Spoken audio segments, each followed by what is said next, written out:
اس دھرنے کے پیچھے کیپٹن صفدر کا سرمایہ تھا. کیپٹن صفدر نے پیسہ سپلائی کیا, سارا راولپنڈی میں پیسہ سپلائی ہوا. میں ایک دھرنے کی بات نہیں کرتا, اگر کسی نے مجھے طلب کیا تو میں ثبوت سے ثابت کروں گا کہ کیپٹن صفدر جو ہے ملوث تھا اس دھرنے کے پیچھے. 6 نومبر کو ہر مسلمان نکلے. یہ رسماں اسی نہیں کٹ رہے. ہاں کروڑواں حصہ بھی کسی دے دل وچ کوئی دنیاوی مفاد ہوئے نا, میں اپنی گل کر رہا, میں چونکہ لبیک دا امیر ہاں, میرے کروڑویں دل وچ بھی ہوئے کوئی دنیاوی مقاصد, کوئی اقتدار دی بھوک یا کسی دا اشارہ, تے میں مسجد وچ بیٹھ کے, اے میرا پوری دنیا تے اعلان ہے, میرے دل وچ بھی کدی کوئی گزری ہوئے نا بھائی ایس ناموس رسالت ختم نبوت نو آڑ بنا کے تے اپنی شخصیت یا اپنے کسی عزیز دی یا کوئی دنیاوی مقاصد یا کسی دے اشارے کنائے, تے یا اللہ اسے ویلے مینوں زمین وچ واڑ دے.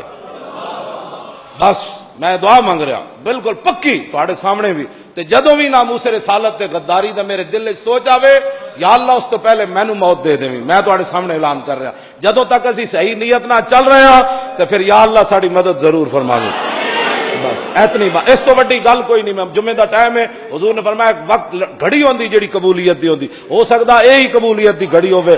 میں اعلان کر رہا, لوگ بکواس کرتے رہتے ہیں جی ان کے کیا مقاصد ہے, کوئی مقصد کوئی نہیں, ایک ہی مقصد ہے, انہیں جانا انہیں مانا, نہ رکھا غیر سے کام, للہ الحمد میں دنیا سے مسلمان گیا, رہے گا یوں ہی ان کا, بڑے خاک ہو جائے جل جائے.